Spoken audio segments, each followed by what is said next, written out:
Ajjechaa qondaala siyaasaa Aba'oo Battee Urgeessaa ilaalchisuun qorannoo barbaachisaan akka gaggeeffamu ministeera Haajaalaa kan mootummaa Yuunaayitid Isteetsitti waajjirri dhimmoota Afrikaa gaafatee jira. Waajjirichi karaa saba himaaleen maxxansa ifa taasiseen ajjechaan obbo Battee Urgeessaa bulaa guutummaan akka qoratamu gaafate. Kunis walitti bu'iinsaawwan walitti fufiinsaan biyyattii keessatti mudatu jedhee hambisuuf ga'ee kan qabu ta'ullee eeree jira.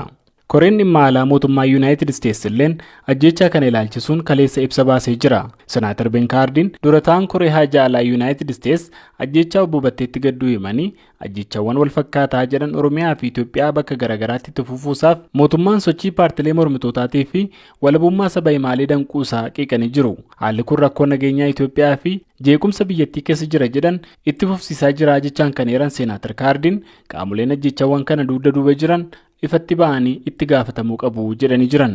Manni maree paartilee siyaasaa Itoophiyaas ibsa baaseen ajjechaa kana balaaleffatee jira. Obbo Dastaa Dinqaa walitti qabaan mana marichaa BOF ajjechaa kanaan manni marichaa gadda itti dhaga'ame ibsanii taateen kun qaamolee siyaasaa karaa nagaa gaggeessan kan gara hin malletti oofuudha jedhan. Egaa dhaabbileen gara 69tu jira. Dhaabbileen kun seeratti hirkannee akkasumas karaa nagaatiin fedhii siyaasaa keenya ilaalcha siyaasaa keenya bakkaan gaachuu dandeenya jedhanii socho'uu akka jiranidha. Namni nagaanii fi namni karaa heeraa fi seeraatiin ilaalcha siyaasaa gaggeeffatuu fi kan akka obbo Battee fa'aa kuni gaafa haala akkasiitiin nu bira dhabaman hooggantoota siyaasaa biratti deeggartoota siyaasaa dhaabbilee siyaasaa biratti akkasumas immoo miseensota dhaabbilee siyaasaa biratti rifaatuu guddaa sodaa guddaa uuma waan ta'eef dhiibbaa faallaa ta'e yookiin immoo dhiibbaa negeetiivii uumuu danda'a. Karaa gara biraatiin immoo cichoomina qabsoo karaa heeraa fi seeraa kana gara xiqqittis akka deemus taasisuu hin danda'a waan ta'eef lamaanuutu ilaalamaa garuu rifaatuu inni uumetu irra caala jechuudha. Paartileen siyaasaa biyya keessaa garaagaraa kaanis qixa qixaan ajjechaa obbo Battee wal qabatee ibsa gaddaa baasuu fi darbees immoo qorannoon sirriin akka gaggeeffamullee gaafataa jiru. Paartiin Koongiresii Federaalawaa Oromoo ibsa kaleessa galgala baaseen ajjechaa kana balaaleffatee jira. Obbo Xurnaa Gamtaa barreessaa olaanaa paartichaati. Qorannoon dhimma akkanaa qaama bilisa ta'ee fi kan addunyaallee ta'uu danda'a qoratameetu abalutu yakka akkanaa raawwata jedhameetu kan biraa. Obbo Battee amma kaleessa waan ta'eef malee isaan duratti namooti baay'een akka kana karaa irratti ajjeefamaniiru. Fakkeenyaaf namoota beekamaa ta'an keessaa artiist Hacaaluu Hundeessaa akka kana ajjeefameetu godatti gatame innis akkuma kana. Miseensota keenya keessaa obbo Mallasee Caalaa Goobana dhalataa aanaa Baakkoo Tiibbee kan ta'e akka kanatti ajjeefame innis reeffi isaa lafa bu'ee dhabame. Waggaa tokkoon dura obbo Fiqaaduu Ayyaanaa Faajjii qindeessaa Koree Kafaa'oo godina Wallagga Lixaa akka kanaan hojiirraa fuudhamee deemameetu amma yoonaatti bakka achi buuteensaa hin beekamne. Namooti biraallee akkuma kana baay'ee jiru. Kanaaf isa jalqabaa miti. Egaa dhuguma dubbachuudhaa fi namoota hamlee qaban miti namooti akkana raawwatan.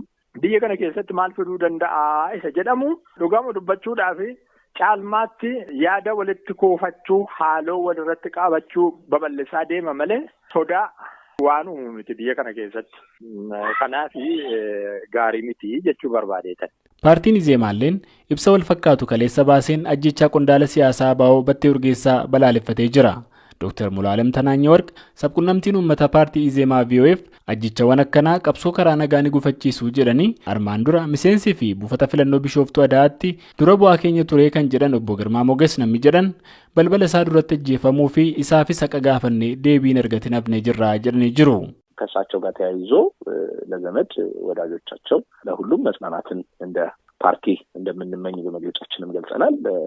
አከስ ጀዱ ዶክተር ሙላለም አጀቻ ኢሳኒ ወልቀበቴ ፍሮተን ኢሳኒፍ ገድኑ ትደጋሜ አከ ፓርቲ ኬኛት ትብስኔራ ተይወን አከሲ ጋገሩ ቃማ አቀተይን ስርካ ማልራ አከገይ ሰባፍ ኢብሰሙ ደቀባ ኩንስ ስርናቃ ኬሰቲ ገይ ጉዳ ቀባ ዋንተይፍ kanaafis ta'een kun akkamitti eenyuun raawwate maaltummoo ta'e kan jedhu karaa dhugaan sabaaf ifa taasifamuu qaba. Karaa sirriin kana jenneetu amanna nuti jechuun dubbatu.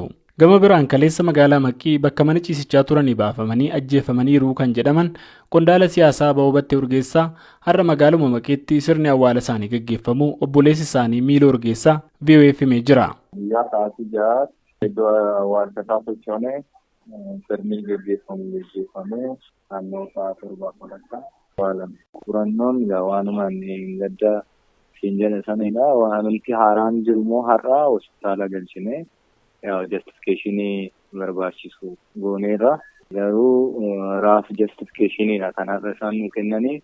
Fuul justificationii isaa immoo qaama mootummaa yookaan qaama seeraatu dhufee nu gaafatee nurraa fuudhanuun jedhan.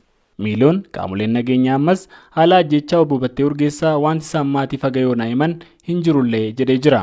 Kan handaara magaalaa Maqiitti kaleessa reeffi isaanii argame jedhame qondaalli siyaasaa Aba'oo Battee Urgeessaa ga'eessa gannaa 41 fi abbaa ijoollee 4 turani. Ajjechaan gawa kanaa hordofee mootummaan naannoo Oromiyaa ibsa kaleessa baaseen ajjechaan kun qaamota ilaallatu jedheen akka qoratamu ibsuunsaa kan yaadatamudha.